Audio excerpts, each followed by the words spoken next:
Freeland is wearing a Ukrainian pin. What? Like, I mean, I'm not surprised. I'm just disappointed. I almost started the show wearing a British flag, like just going to wear the British flag, but it didn't really work as a visual joke. There's too much going on. I would have had to explain it, but it possibly would have been funny. One of the things I wanted to mention, I got an email from Greg yesterday talking about big impacts or big vehicle impacts and how common they actually are. And he shared this piece of public data. And he said, no, man, it's way more common than you think. If they wanted to be vandals, it would look way worse than it looks now. Like right now, it looks like people are trying to keep their head down and it's mostly accidental. So he says, absolutely, it's not terrorism. It's just, people who are maybe not aware of the, size of truck they have or not trained properly, can't read the signs, et cetera, but not malice, not coordinated malice, he says. And the data that he shared is actually Lower Mainland. One of the things that actually stands out, 2018, Lower Mainland has 10,000 incidents, and then in 2022, they have 9,531 incidents. So the incidents are going down. 2020, they had 7,000 incidents, 7,700 incidents. So it kind of, it bottomed out and then it rebounded, ricocheted, came back up. But the other places in BC, like Vancouver Island only has 1,400 incidents, whereas Lower Mainland has 10,000 in 2018. And if you look in 2021, Vancouver Island has 1,200, right? And in 21, the Lower Mainland has 8,750. So like that's a lot, right? And the Lower Mainland makes up a whole lot of the total, right? In 2021, the total is 13,226. Of that, 8,754 is Lower Mainland. So Lower Mainland has some bad drivers, maybe? Is something special about Lower Mainland that is making more bad drivers? Are there just more drivers there by volume? I don't know. I'm not even making any kind of like underhanded comment. I genuinely don't know the makeup of Lower Mainland or anything like why Lower Mainland might be worse, might be more populated, like more trucking goes through there. Maybe there's a trucking hub or something like that for big vehicles. Probably that's it. There's more construction and stuff down there, but maybe there's something else going on and I don't know, but I didn't mean to imply anything. I really didn't. But anyway, I probably did imply something, but I didn't mean to. Matt is talking about Davos. Let's talk about Chrystia Freeland. And she is wearing this Ukrainian pin. And like, she's the Deputy Prime Minister of Canada. And why is she wearing this Ukrainian pin? And Matt says, why is the Deputy Prime Minister of Canada wearing a ribbon representing another country at an international gathering? Great question, Matt. Excellent question. Here is Rupa. And she says, what if Canada's Deputy Prime Minister and Finance Minister had gone to Davos wearing an Indian, Chinese, or Peruvian national pin? How would that have gone down with the folks back home? Do you get a free pass if you're of Ukrainian heritage? This raises clear questions of conflict of interest. Canada's national interests are not identical to those of Ukraine, even if we deplore the special military operation carried out by the Russians in Ukraine. This is simply beyond the pale for the second most powerful person in Canada. Yes, it's very, very off-putting, right? And doesn't show much self-awareness, but Chrystia Freeland has picked her toes in the House of Commons and worn dresses that she really, really shouldn't have, well, she really should have known better than. Anyway, here is Chrystia Freeland. The Post Millennials reporting, Canada's determined that decarbonization for us will mean more jobs, more growth. You could be determined about something, but have it not pan out, right? And I think we're watching this whole decarbonization green farce not pan out. We've spent a lot of money on it, but I don't think it's going to go. I hope it doesn't go. Here's Chrystia Freeland, Deputy Prime Minister of Ukraine, talking at Davos. The other thing that's going on, and again, Khaldun talked about this is a hugely transformative moment in the whole global economy. I think that right now we're living through a moment which is comparable only to the Industrial Revolution itself in terms of the energy transition and the way we need to retool all of our manufacturing. That is huge. Canada's strategy, Borge, is to say, look at these two trends and let's see how we can use them to play to Canada's strengths. Did you hear her say that we have to retool all our manufacturing? That's pretty crazy, right? No? How about that? How about no? Mike says, Trustee Chrystia Freeland doesn't work for Canada. She works for the WEF. Concerned Canadian says, this is your finance minister at the WEF espousing her globalist agenda. This isn't my ideology nor my vision for Canada. 43 seconds. I may have watched this one. There was a whole bunch of Chrystia Freeland clips this morning. So here's one more. Shock that we all experienced during COVID with things shut down. Our people are just going to demand a little more security in their supply chains. And then that was multiplied, as Khaldoon said, by Russia's illegal invasion of Ukraine. And, Valdis can speak much more, with much greater experience than I can. But we all saw in particular how that really delivered a huge shock to Europe, the dependency that they had. So supply chain resilience, it's a reality. And we're all thinking about it in how we build our own trade relationships and also how we as Canada make a pitch to foreign investors. When Canada and the Western world shut down their economies for a virus, they started the supply chain crisis. They were the ones who initiated that whole thing. All of the things that happened were not because of COVID, but were because of the bad, feeble, ridiculous, ham-fisted response to COVID, to the Wuhan flu, to the regular flu, because where did that go in 2020? Let's be honest. And so blaming COVID and saying people now demand more secure supply chain, so we have to have more control. Chrystia, they'll just justify everything, right? Oh, well, they're demanding it. So, we know the Canadian public are demanding it. Chrystia Freeland again, trade and investment are essential for good jobs and economic growth in Canada. We are focused on delivering the investment that will pay dividends for Canadians for years to come. Here's 15 seconds. I don't believe. Our view is there's a lot that Canada can offer to the world in this moment. We have the critical minerals and metals that you need to build a green economy. We have a lot of clean energy. 85% of our grid is already clean, and we are investing heavily in building more clean energy. We are a country that believes in manufacturing, has manufacturing know-how and capacity. Our view. So I think that it's interesting that if Chrystia Freeland is claiming that 85% of Canada's grid is already clean, why are we upping the carbon tax in June or July? I think it's Canada Day that we up it. July. Maybe it's April. Maybe it's April Fools. Right? But why are we upping the carbon tax if we're 85% clean grid? And didn't they just repeal carbon taxes on oil heating because they needed to shore up their seats in Atlantic Canada? Otherwise their federal party would end up in a minivan, right? Less than 7 seats, Kathleen Wynne, right? It's one of those things where it is a story that she's telling these Davos attendees at the World Economic Forum about Canada that's not true. And it's going to light another inflationary fire, right? And they think they've got inflation under control. So, what's a little bit more inflationary fire to this smoldering remains of an inflationary fire that we just had last year because of the carbon tax increase, right? So they're going to do it again, right? Wide Awake Media is sharing this. This is, they want you to stop eating red meat. I think it's all meat. And Wide Awake Media says, speaking on a panel at the WEF's yearly Davos meeting, World Economic Forum agenda contributor Naomi O asserts that animal agriculture is a major driver of climate change, that people need to eat less meat in response, but the spread of disinformation from the agriculture industry is impeding that. Right, yeah, so here's part of it. Here you go. To come back to what Carlos said about agriculture. And this is, I think, really important to understand. And it's a little depressing, but I think if we don't understand it, we can't fix it. So in the case of agriculture, so we know, as you said, agriculture, particularly animal agriculture, is a major source of greenhouse gas emissions, a major driver of climate change. So one thing people can do to help, in this case, is to eat less meat. So what are we seeing happening in the United States? The agriculture industry is spreading disinformation. But here's where it gets particularly tricky. Not about climate change. They're spreading disinformation about the public health benefits of a plant-forward diet.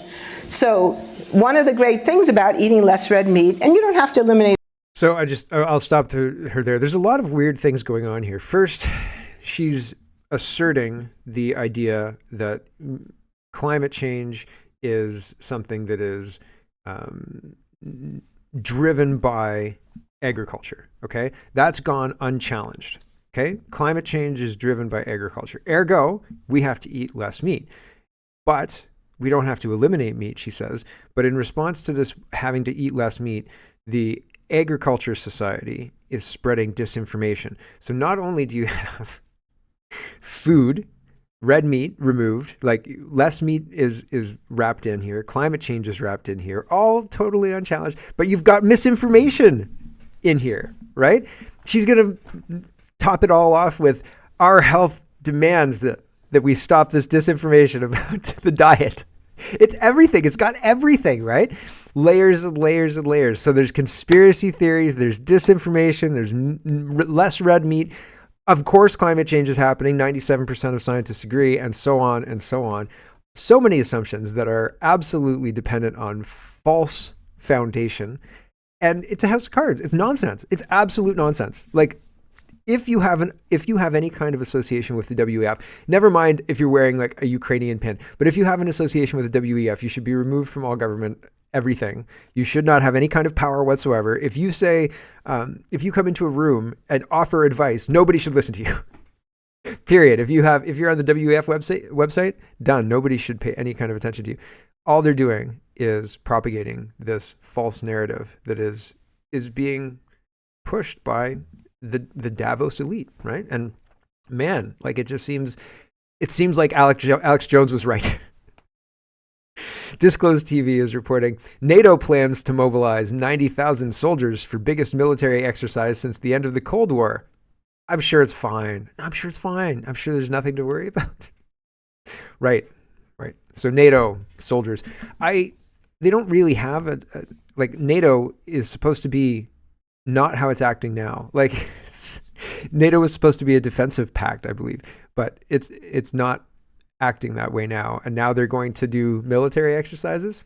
It seems like the powers that be are exploiting the public's lack of awareness of the institutions and things that exist around the world. Even like NATO and all of the acronyms around trade and all the agreements and military agreements and all that.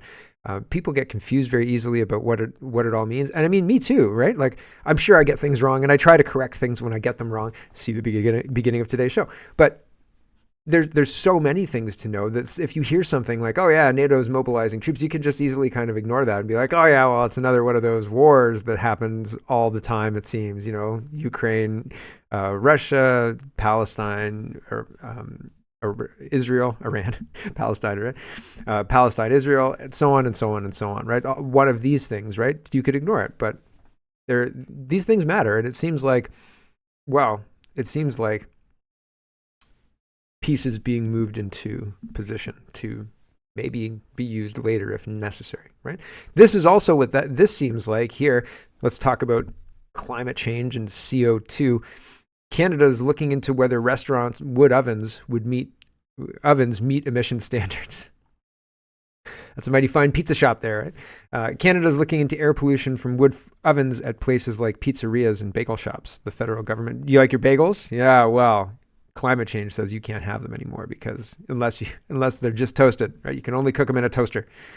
The federal government says it carried out compliance promotion activities with some restaurants that use wood-fired ovens to determine if they meet emission reporting thresholds under the National Pollution Release Inventory program. I wonder if there is any kind of record about spraying in the skies in the National Pollutant Release Inventory. It would be ironic and funny.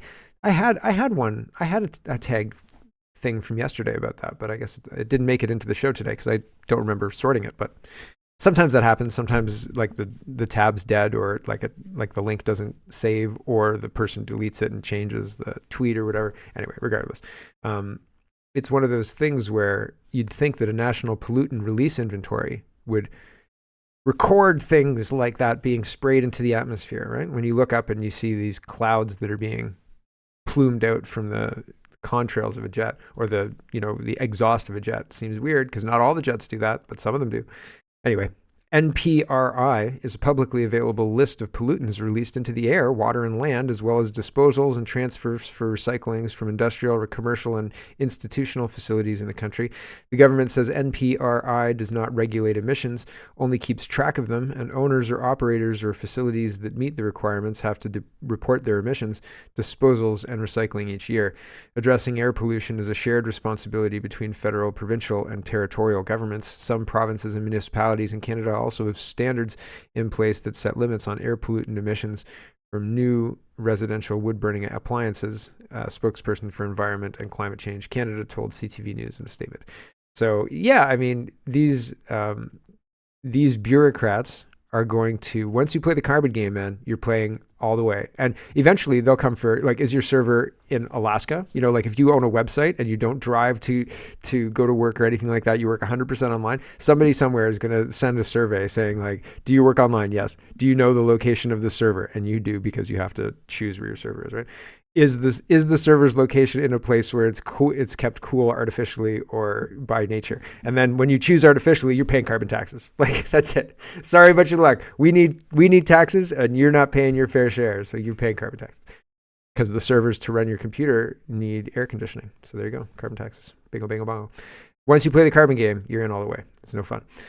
Sean says they'll work in the winter, but chargers won't. So this is Tesla drivers. This is from MSNBC. Tesla drivers can't charge their cars because the stations are frozen over. Ah, shucks, right? Gosh darn it. It's funny. I mean, you can't put them inside because they burst into flames, but you can't put them outside because they freeze. So catch-22, these things aren't going to be viable. It's not going to happen. They're not going to happen. No is reporting this. Freeland tells the WEF that all Canadian manufacturing must be retooled in energy transition. That's huge. Yeah, it kind of got missed there. Like, we all heard her say that, but it was in a whole bunch of other verbal diarrhea that was peeled back and looked at. So there's all sorts of things going on with the WEF and what they're trying to accomplish.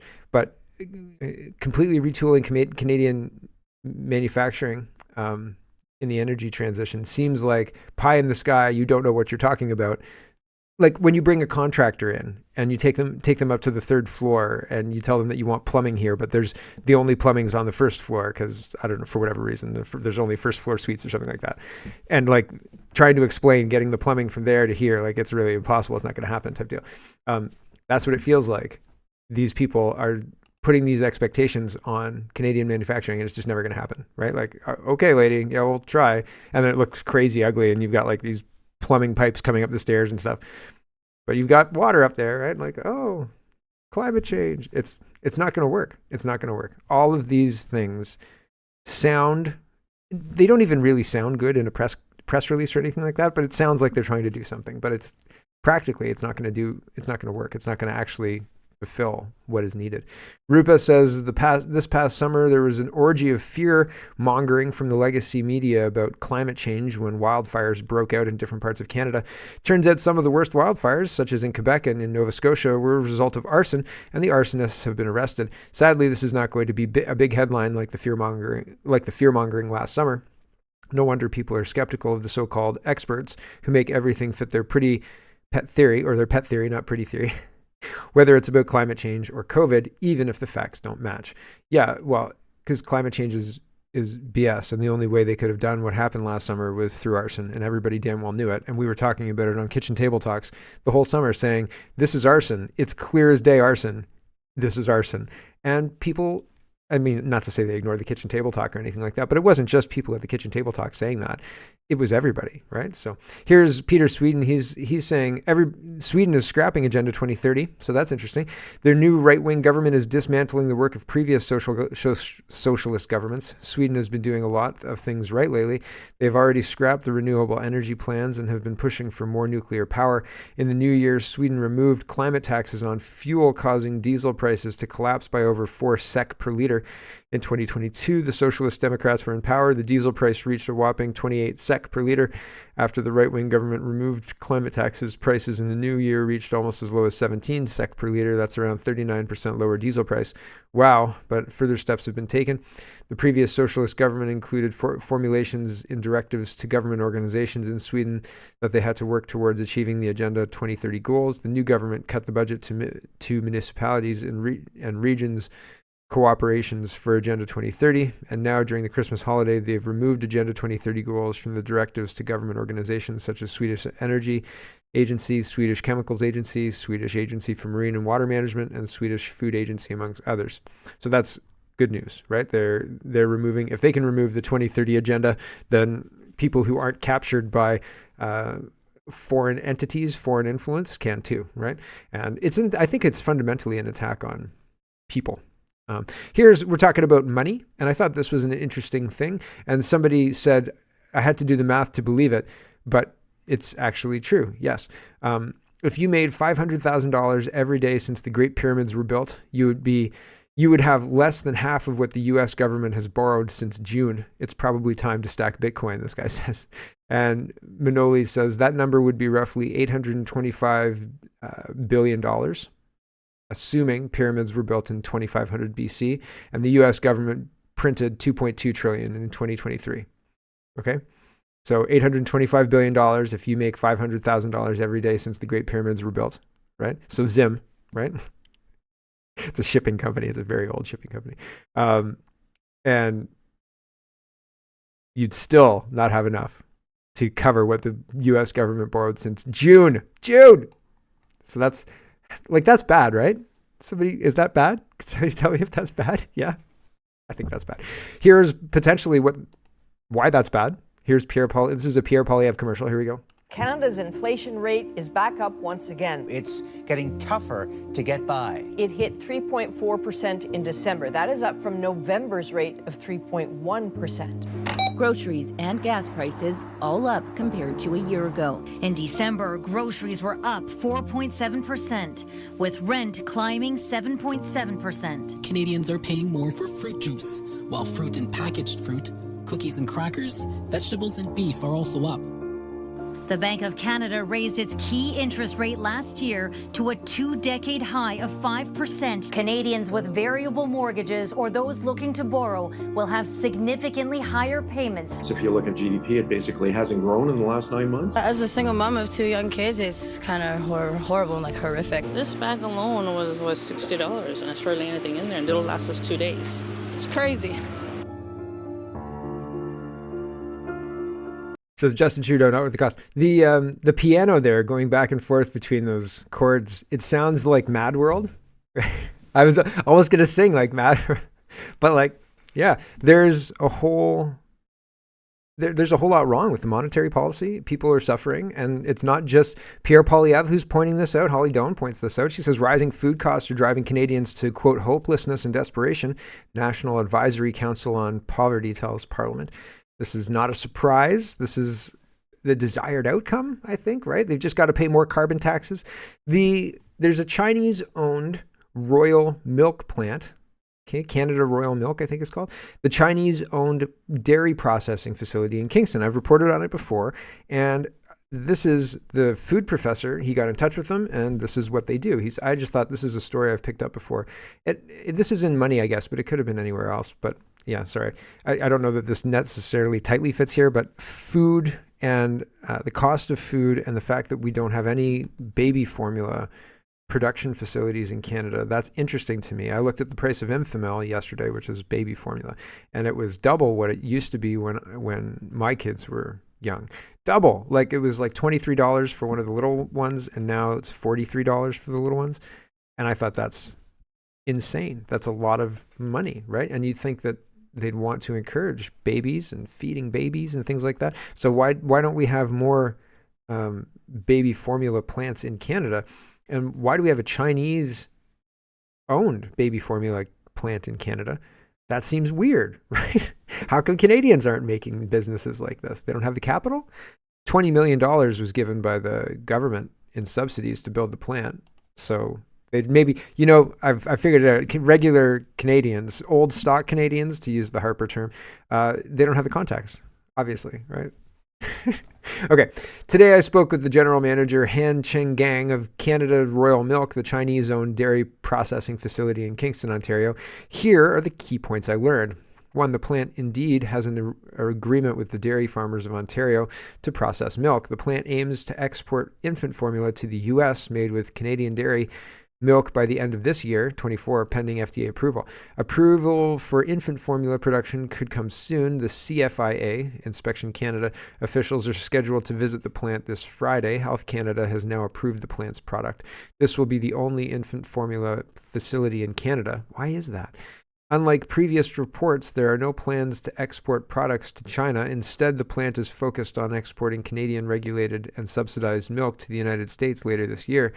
The first batch of infant formula branded as Neuris, I'm just going to go with that one, will be processed this spring, with the inaugural batch being donated to the United Way. Currently, the plant co-packs products for Groupe Lactalis, Canada's largest buyer of Canadian milk. The facility employs 177 people from 16 nationalities, with the majority of employees being non-Chinese. Ottawa provides approximately $20 million in subsidies for the plant's construction, although not all funds have been received by the facility. In addition to dairy milk, the facility also processes goat milk for baby formula under a different brand name, Capris. That one's easier to say. I extend my thanks to Canada Royal Milk for providing these insights. Hopefully I've accurately conveyed the information. So there you go, Canada Milk, Canada Royal Milk. They're exporting to the U.S., Chinese-owned Canadian milk exporting to the U.S. It makes perfect sense, right? Obviously, that's how you run business. No problem. It's very clean, right? Why can't Canadians buy this milk? Don't ask uncomfortable questions. That's racist. Get out of here. Beer Canada. This is an ad that I tagged because I thought, man, that's pretty all right. Iconic Canadian duo Bob and Doug McKenzie return in comic form, I guess, to tell Ottawa to take off the upcoming beer tax hike. If Parliament doesn't take action, beer taxes will rise by nearly 5% on April 1st. Read the press release here. So beer prices are going up, and the point is to discourage you from drinking alcohol, I guess. But things are getting more expensive, and the government's taking, because, not only is it costing more to make beer, but like paying people's labor and all the rest of it costs more. But the actual beer itself, the government is taking 5% more. Like, that's crazy. Elizabeth May is doing an all liquid diet to show her support for Gaza. And this is Eric's mom from that 70s show pouring the wine into the blender. So yeah, the whole wine bottle, right? We're doing this tonight. Elizabeth May says, "I'm on a hunger strike for Gaza," and then she hashtags ceasefire, save hostages, humanitarian aid now, hunger strike for Gaza. Man, it's just one of those things. The virtue signaling never ends, and I wish Canadian politicians would focus on Canada. Hello everyone, thanks very much for watching. This is just a short version of a longer show. If you'd like to get the whole show, you can go over to CanadaPoly.com and sign up for a subscription. Just look in the drop-down tab for Shop and Donate and look for subscriptions, and you'll get immediate access to the full show. Love to see you. Thanks for watching, everybody. Have a wonderful, wonderful